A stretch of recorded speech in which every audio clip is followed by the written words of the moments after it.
Hey everybody, welcome back in for another video. So this is the Sunday preview from last Sunday, September the 4th. So all the stuff came up for order on the 10th. This is essentially me playing catch up a little bit with the YouTube videos. I'm going to try to make sure this isn't a thing anymore. I think my schedule has finally calmed down a bit. I should be able to start every single day making videos again. Which I was doing really well for a long time with it, but then, work's come up, other things. But anyways, there should be a lot more content coming out, so everyone can look forward to that. But regardless, I'm going to go through this, or I guess last week's preview, and just talk about some of the models and some of the pre-order stuff. And then you can let me know in the comments what you got of all this stuff. So first we've got a video right here. So we're going to pop the old headphones on. We'll watch this, then we'll go through everything.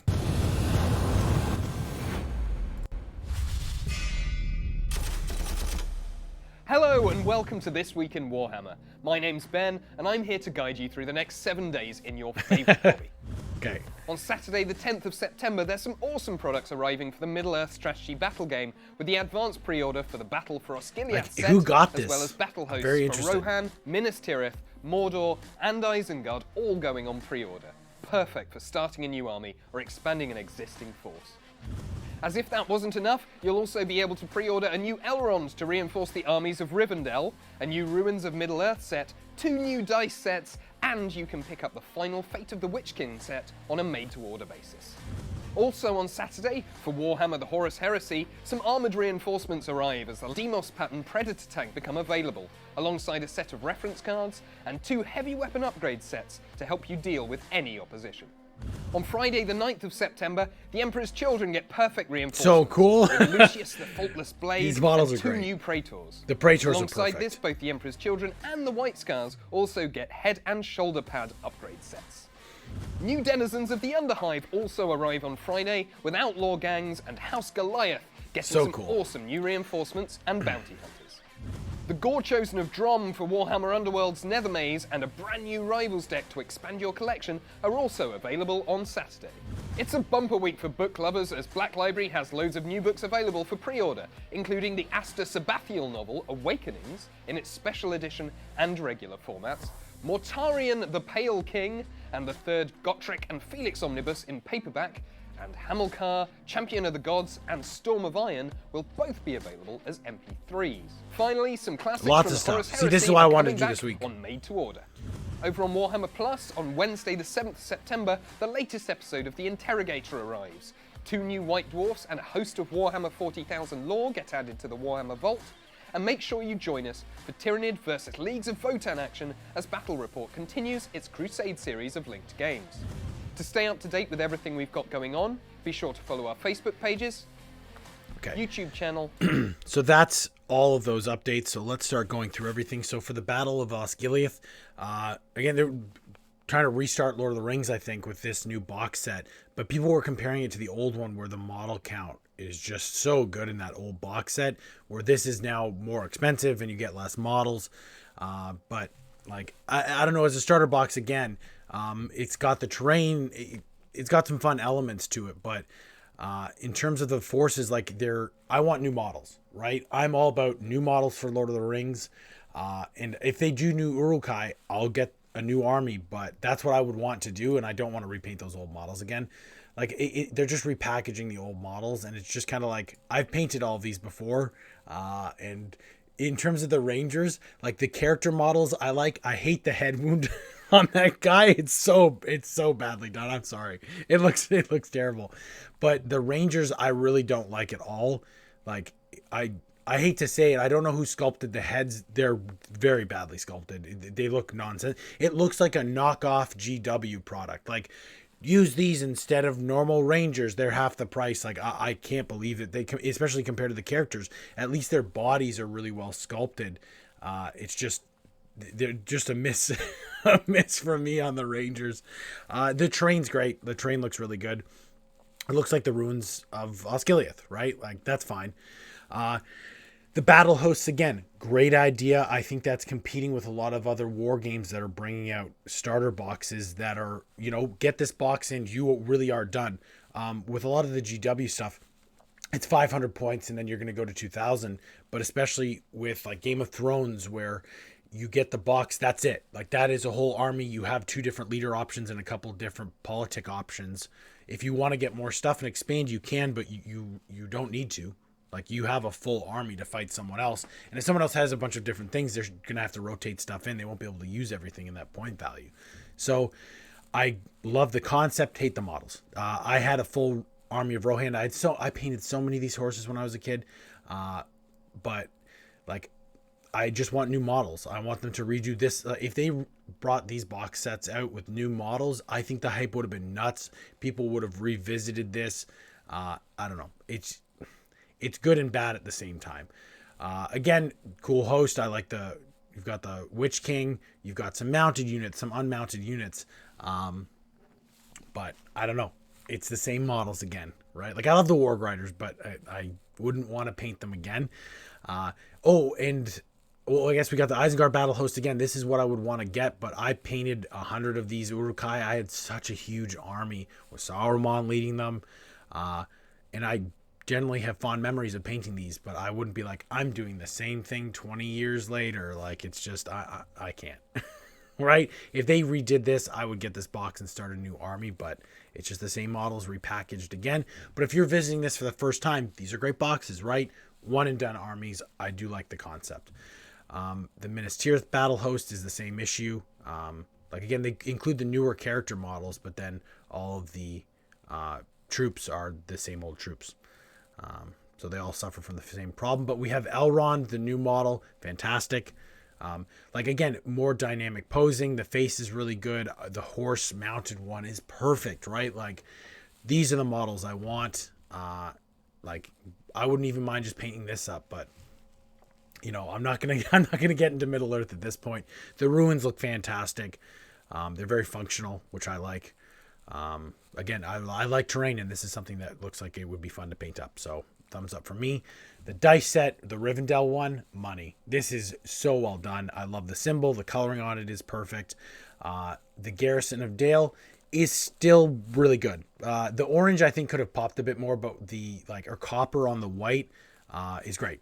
The coloring is really good. It's just I wish it was a little bit brighter with the copper, or orange copper, whatever you want to call it.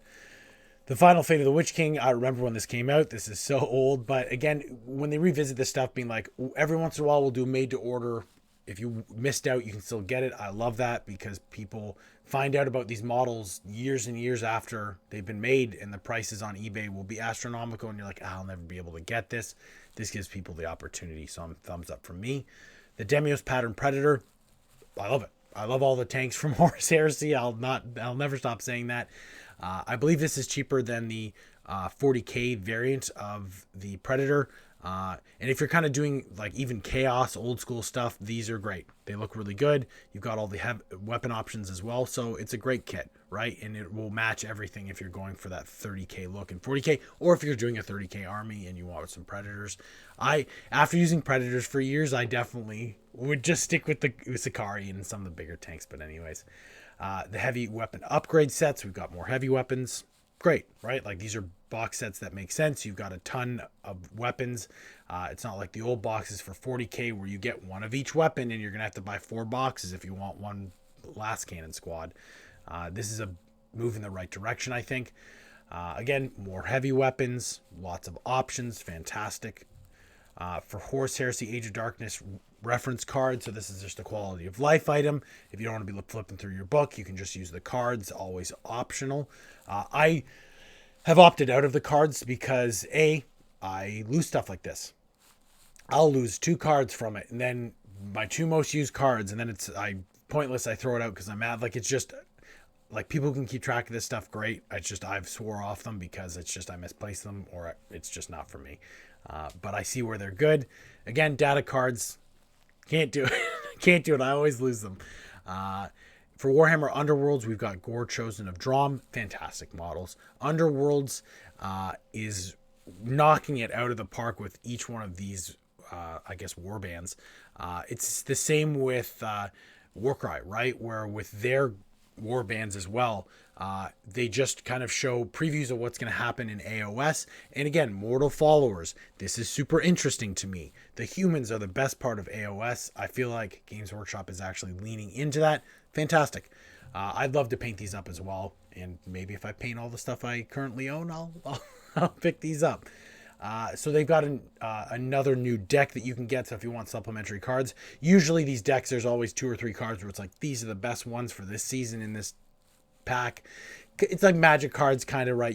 They want you to buy cards, right? And if you really are enjoying Underworlds, these packs are always good and help out your warbands, so that's fine. We got the next White Dwarf coming up, Season of Skirmish. I'm excited to read through this.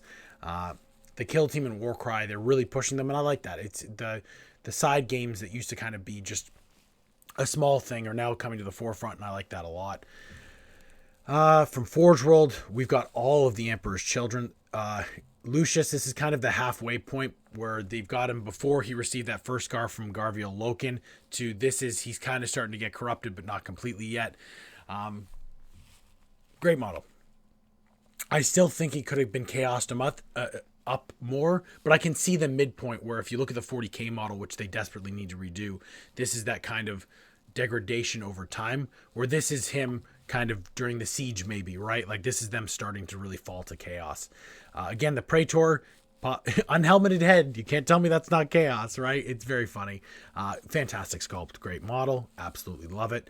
The Praetor, again, I love this model. I wish that this was just like the other Praetor with the staff. This is perfect. That's what this Praetor should have had. The blade is way too short, but that's an easy conversion to do. Otherwise, perfect. I love the helmet. It's funny when like Emperor's Children are meant to be so customized and so individualistic. When people are like, this helmet's too beetle, like it's just a one-off. It's just a cool other helmet, right? You want that with Emperor's Children. I always find it funny where it's like, well, they don't match. They're not supposed to. It's Emperor's Children. And then we go into the MK6 heads. Again, you could put these throughout your whole army. I would get 1 box of these and put it through the whole force, right? They're better beaky helmets, right? They're Emperor's Children beakies, but again, not a big fan of the beaky. The unhelmeted head is nice, and the helmeted sergeant head is actually a nice change from them. It's not just another beaky. They've done the kind of faceplate that the Emperor's Children are known for. That's really cool as well. We got shoulder pads for Emperor's Children. We've got the shoulder pads for the White Scars, and I believe the helmets. Yes, we got the helmets as well. The visor slits being slightly changed on here. I like these helmets. The sergeant helmet is good, and the unhelmeted head is really good as well, but there's not enough variation in these. It's like, it looks like just the plume is in different directions. Like, come on. Like, you've got to do more for these helmets than that when you're paying $40 for these heads, right? Like, I would have liked some more variation from there. So the majority of them are a miss for me, like, but anyways, yeah, I'm not a fan of beaky helmets. So we've got Gain and Vendor Gorvos, Necromunda, 40k in a nutshell. Such cool models. He's got a crazy pet. She's throwing an insane canister of smoke. Like, Necromunda, right? This is kind of what I want Inquisitors to look like. Their retinues, they're just insane looking, right? I saw a couple people online who have been doing that, using Necromunda for Inquisitors for 40k. Great idea, right? These are great models. We've got Durgan Killfist Outlaw Bounty Hunter. So I believe that the bounty hunters anyone can take. Like, look at that scepter. This is a World Eater staff conversion head. Like, oh man, this would such a great model. Absolutely love what they're doing with Necromunda these days. We've got Axe and Hammer Outlaw Goliath House Agent. I believe it's the same boat as the other one, where multiple people can take it, not just House Goliath. Great weapon, great head, great shoulder pads. Great model. Absolutely love it. Goliath Champion with Renderizer. So I believe this is a Goliath only, and is just a champion for a squad. Again, just another cool model. You've got some bionics on there. Cool double-headed axe. Again, a lot of World Eater conversion opportunities here, which I love. And we've got the Propagandist and Agitator. So the Propagandist, I believe, is a loyalist person for the Emperor, and the Propagandist is kind of, there's chaos sigils there, so trying to stir up trouble. Great models, right? You can throw those in again with a retinue. They look perfect. And the background for any sort of D&D, like, these are just great, right? Like, they're just really cool models you can use in a lot of different settings. So thumbs up for me on these again. We've got Black Library, the limited edition version of Awakenings. Cool cover, right? I'm excited to listen to this book. I didn't pick this up. Again, it's got to be something I really like to grab one of those. Excited to listen to it though. We've got Mortarion the Pale King coming out on audio, so I'll be getting this on the audio version. I'm down with more Mortarion stuff, right? All of the Primarch books have been fantastic, so this will probably be another knock out of the park. Storm of Iron. I've got the limited edition, one of my favorite books. I'll listen to it as well, though. They seem to really be going back and doing a lot of the older books that are some of the best books they put out, like from the 90s and early 2000s, so it's great to see this get an audio novel. Again, Champions of the Gods. This is arguably one of the best AOS books. I'll listen to this as well. I've actually never read it, so I'm excited to finally get a chance with that book. We've got the third omnibus coming out in French. Yes, it's coming out in French. The Horus Heresy print on demand. If you miss some of these books, you can pick them up for your shelf. Kill Team Organized Play box set. So this is everything. Oh no, this is going out to GW shops. Launch the new Kill Team at your local store. So if you've got a local store that sells Warhammer, I believe that some of the shops, like if they reach out, they can get these box sets, and then local people can run the tournaments and have a lot of fun with it. There's little awards and stuff and different prizes, so that's cool. For Warhammer Plus, we've got another episode of Interrogator. We've got another battle report and some old White Dwarfs. My Warhammer Plus expires in 2 days, and I still haven't watched everything because I have no time. And it's funny because in my head I'm like, oh well, I should sign up for one more month, and I'm like, I will someday. But it's just I have no time, and it's funny because I had a couple other people who extended it just because they wanted the model, and I'm just like, I just couldn't. So I'll try and watch a couple things before it expires in 2 days, but that'll be it for my Warhammer Plus. But yeah, there's a ton of stuff that came out last Saturday. So again, this all came out on the 10th. In terms of the coolest thing that came out, a ton of Forge World stuff has come out, like just an obscene amount. Like usually it's always one or two characters. I'm scrolling quickly. I know it's disorienting. I apologize. It's probably, I honestly think, even though I don't care for them, it's the Lord of the Rings, all of the battle hosts, right? It's a great idea. And if you've never played Lord of the Rings and you're like, want to give it a go, it's a great way to play the game, right? You buy this one box, you're playing. But the one silly thing is that I'm pretty sure that under the rules, one of these boxes has too many archers where you can only take so many archers for other troops. And I think it's the starter box where technically by their own rules, there's too many archers in this box and you can't take this army. But anyway, still, battle hosts, great idea. Let me know in the comments, what did you pick up? What are you going to pick up? What are you excited about that's coming up? If you're not already subscribed to the channel, hit that subscribe button. It helps me out so much. I'll see everybody soon.